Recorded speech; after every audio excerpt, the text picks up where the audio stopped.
For the past several weeks, we have been talking about the gospel, the good news. And it's interesting that God frames his redemptive activity specifically in terms of good news. That's how he presents it.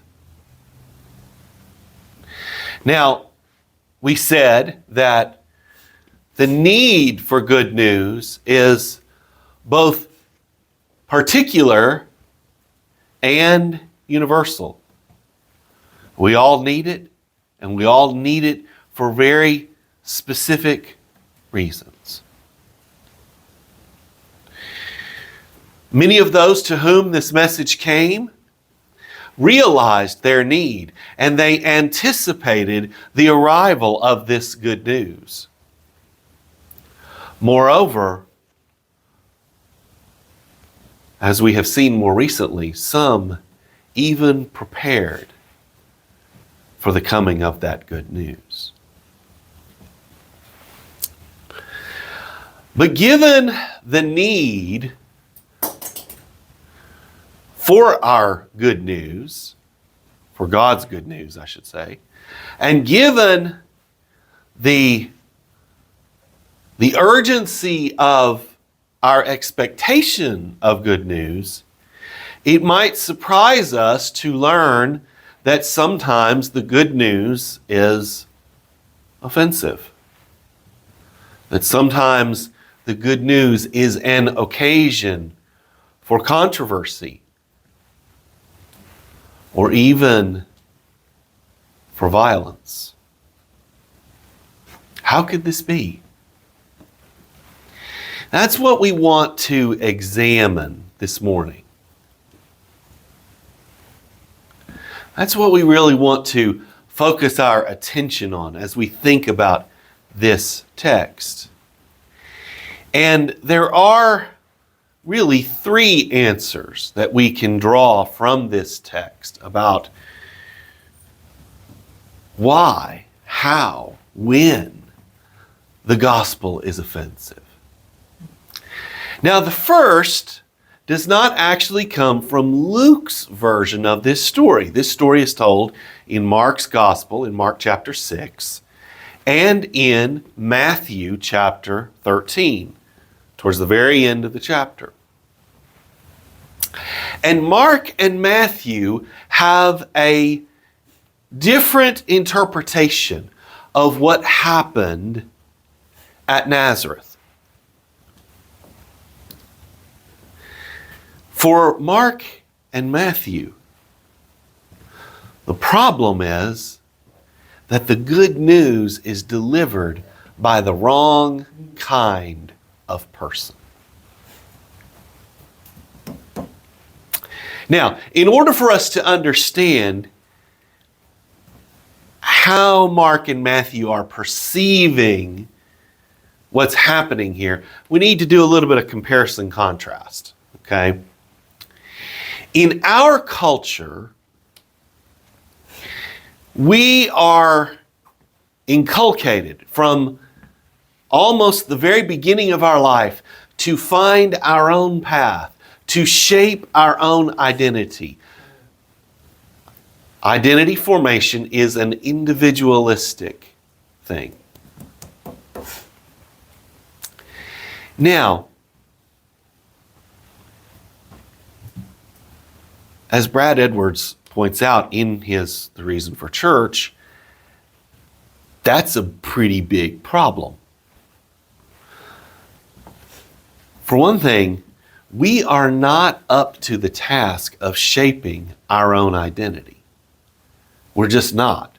You know, I love David Brooks, the social commentator, has often said that the most useless thing we tell people at a high school or college graduation is, you can be anything you want to be.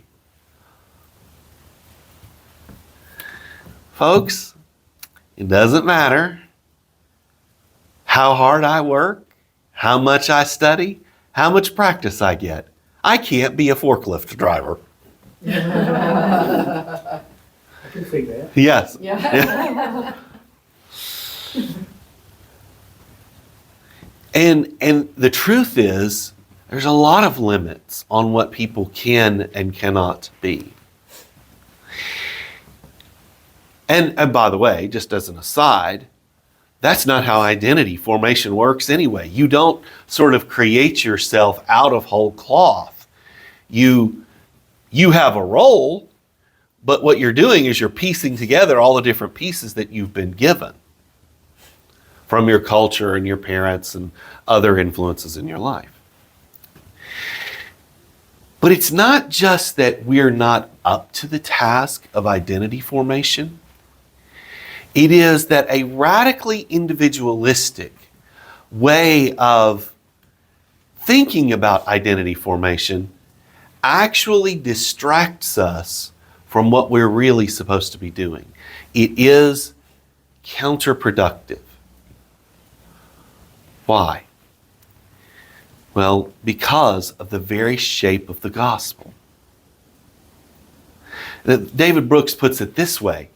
We tell people all the time, you can be anything you want to be. What we don't tell them is what they should want to be. The gospel does that.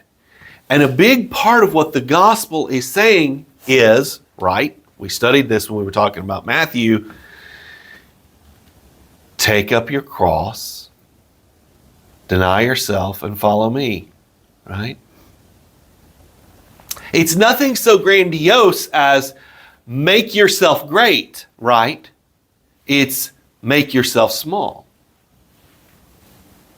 It's just walk with Jesus. It's both simple and hard, yes, but in some ways there's some relief when it comes to the simplicity of it.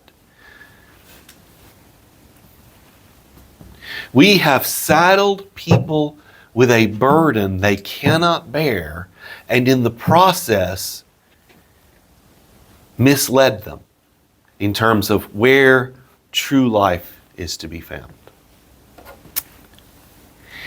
Now, the problem that Jesus faced was the opposite of the one that is so rampant in our culture. In Jesus' culture, you don't shape who you are, the people around you do. Your identity is your group memberships. Okay? So you are a Texan. You are from somebody from Ranger. You are a Rogers or a whatever family you belong to. Now, to a lot of people who are getting tired of sort of American radical individualism, this sounds like a better, more wholesome way to do things. Mark and Matthew would beg to differ. Why? Well, first of all, social scripts, social systems, they don't think or feel. They're sort of like artificial intelligence. There's not really any intelligence there. Okay?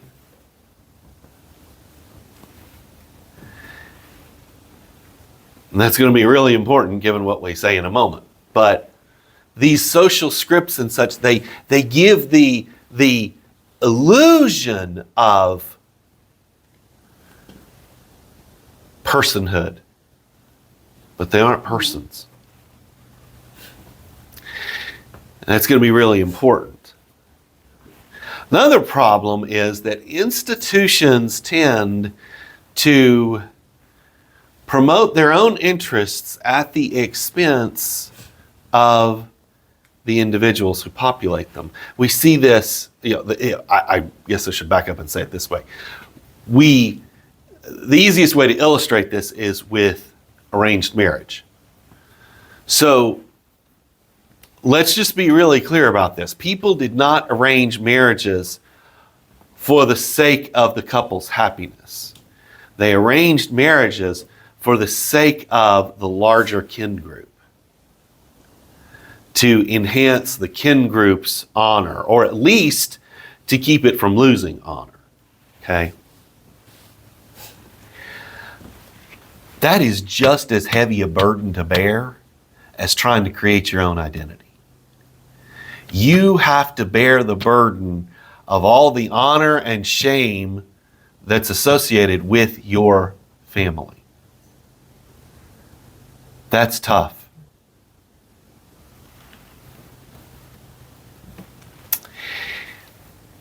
But really, what it all boils down to is people are beautifully and sometimes maddeningly unique. The truth is, you can't look at Nelda, for example, and say, well, she's a Rogers show, so she can probably repair my tractor engine.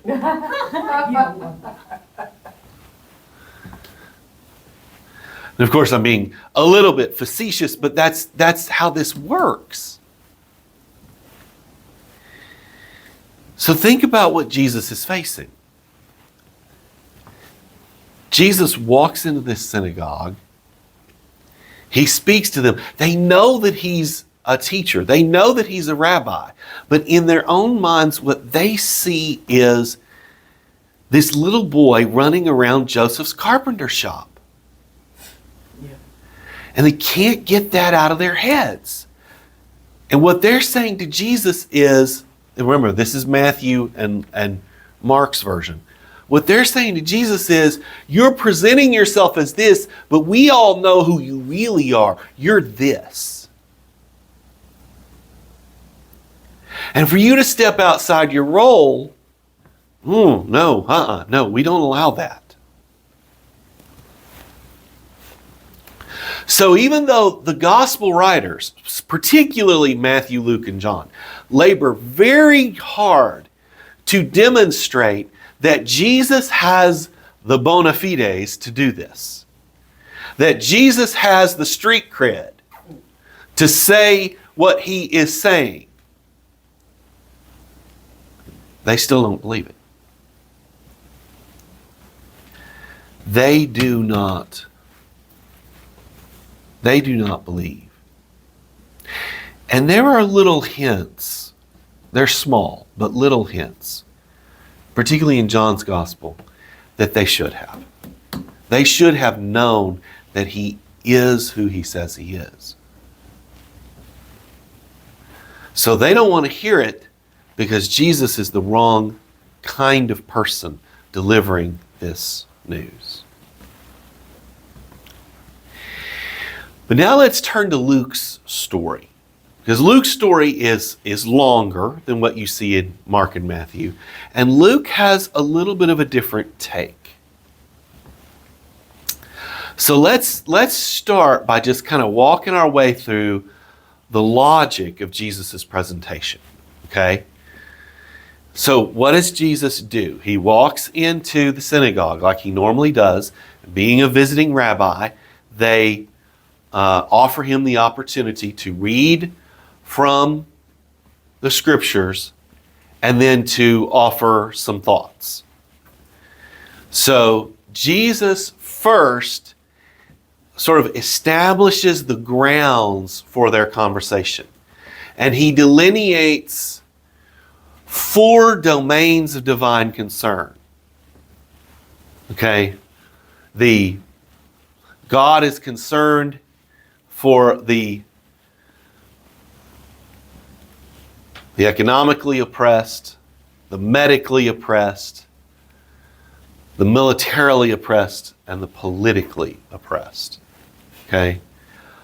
Well, that covers a wide gamut of folks, right? And that's what Jesus is saying. If you have been run over by life, this is the ministry of the Messiah, and this is the ministry that I am carrying out. Right? Now, there's a lot we could talk about just right there. Okay?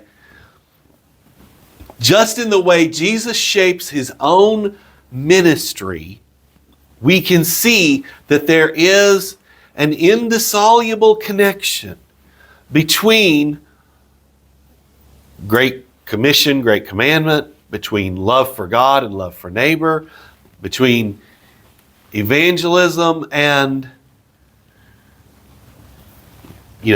all the different ministry work that we do in our community. Okay? But we're pursuing a different question. So we keep following Jesus' logic. Up to this point, nobody is raising too much of a stink. Although, even in Luke's version of this, they're all, kind of praising him, but they are still asking that question. Hey, isn't this Joseph's son?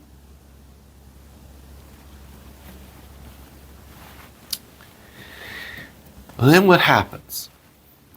Well, Jesus now confronts his audience. Jesus now confronts his audience. And he does so by saying, there's going to come a time, and it's going to be sooner than they think, when you're going to say to me these things. Well, what's he doing? Well, he is confronting them, first of all, at the point of their self-interest. Do hear what we heard that you did in Capernaum, right? That may even be the point of this proverb, physician, heal yourself. Do hear. Do that stuff here. The irony is that Mark tells us Jesus couldn't do that stuff there because they didn't believe. Chew on that for a little bit. Now, they're kind of, I'm sure they're thinking, okay. But there was something else that he was confronting them about too, and that was their unbelief. Notice particularly that second little statement. Do hear not what you did in Capernaum, but what we heard that you did in Capernaum. So already, Jesus has detected in them this distancing, this, sort of stand back and cross your arms and watch and see. See what he does. There's a lack of faith. But then Jesus goes even a step further. He says, a prophet is not without honor, or a prophet is not accepted in his own town, in his own country, among his own people. And we could get hung up right there because we can kind of all imagine that. It's tough for, a kid who grows up in a church to go back and pastor that church, But let's keep going, all right? Because then he tells two stories right out of the scriptures, right? Story of Elijah and the widow at Zarephath, and the story of Elisha and the healing of Naaman the Syrian general. Now, if you are really following Jesus, you might be sitting here thinking, now wait a minute. I thought we were just talking about a prophet not being accepted among his own people. Sounds like Jesus is saying more than that. He is. And the people in the crowd know it.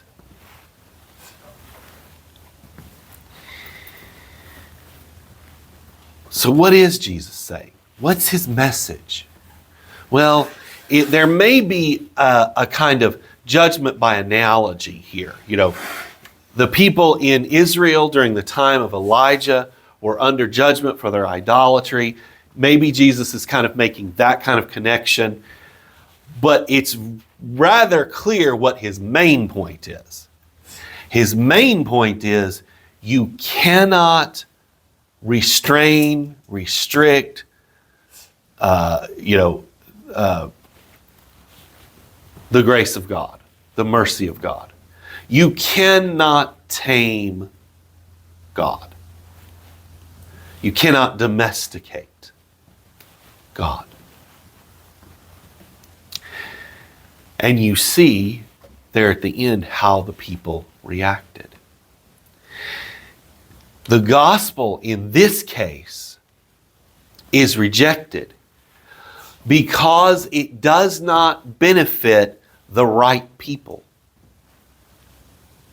It is rejected because it does not benefit the quote-unquote right people, my people. More than that, the gospel is rejected because it benefits the wrong people. Remember, Naaman the Syrian was a general in the Syrian army, and the Syrians were mortal enemies of the northern kingdom. Now, this is where we turn, I think, from our text to ourselves. Of course, we're still keeping Nazareth in view, but we turn from the text to ourselves. This is classic us versus them thinking. And the allure of us versus them thinking is very strong. It was felt in Nazareth, and it can be felt in us too.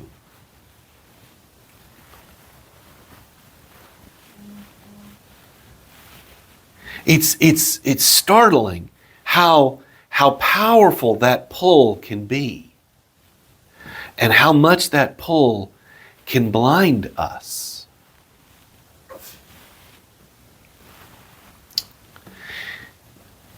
But this is about more than just social competition. You see, very often when the gospel comes in and confronts our us versus them thinking, what it's really exposing are the values, the methods, the goals that hold the us together. Right? That's what it really exposes.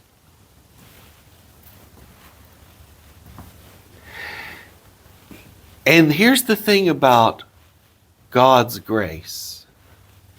It is destabilizing. It turns things upside down. It rearranges things. It turns things inside out. And that can be very uncomfortable for us. It was certainly uncomfortable in Jesus' culture, where people framed their lives around their group identifications. Those things were extremely important to them at even a subconscious level. Okay? But they're important to us too.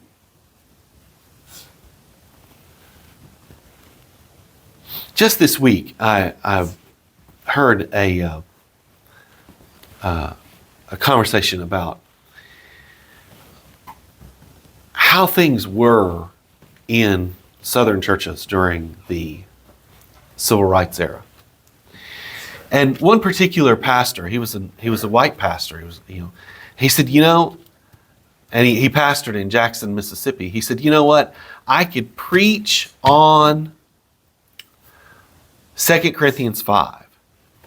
And I could talk about God's reconciling us to himself and how we, because of God's reconciling work in our lives, are supposed to be ambassadors of reconciliation. I could say that all I wanted to, as long as I kept it in the abstract. People would amen. Right? But as soon as I turned, or if I were to turn, the conversation to, okay, now what does this mean for how we relate to our black neighbors? He said, I would have been run out of town by sundown.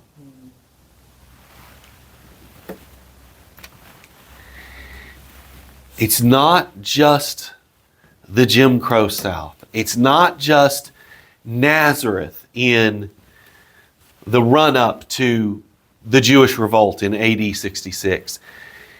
It's all of us. We all want to shape God's kingdom in our own image, in our own likeness. And what God's grace does, God's grace comes in and, it starts breaking things. It starts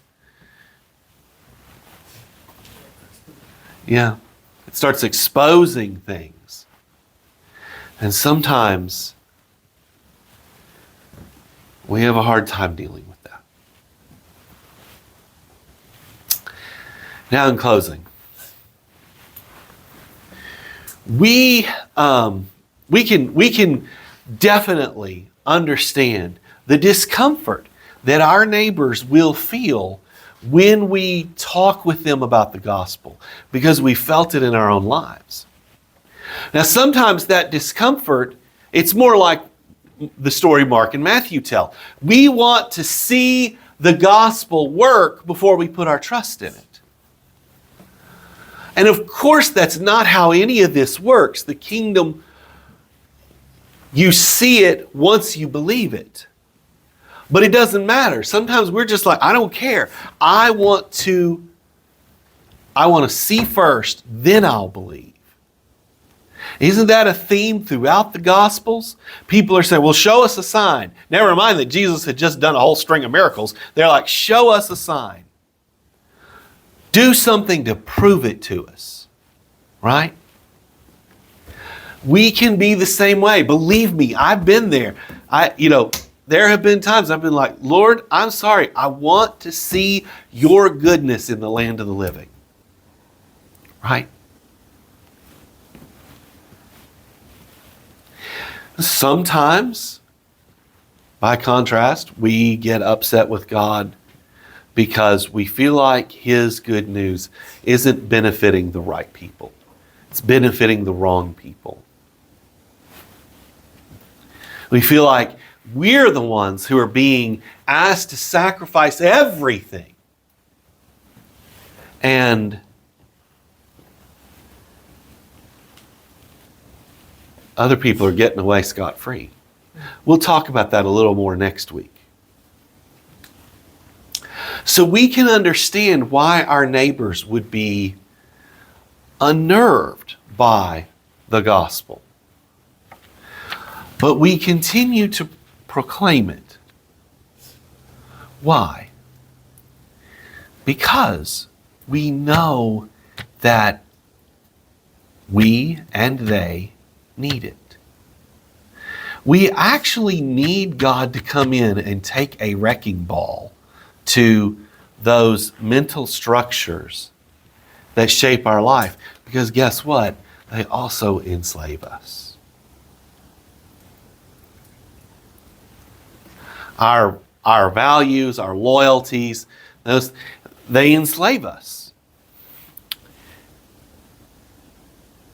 And pretty soon that kind of slavery leads to death. And we see it in our neighbors, don't we? And we've seen it in ourselves. So we keep telling the good news about this Jesus who is from our point of view, is a wild man sometimes. He just does things and says things that just completely turn our world upside down. But we keep doing it because we know that in Him, as Peter once put it, are the words of life. Let us pray.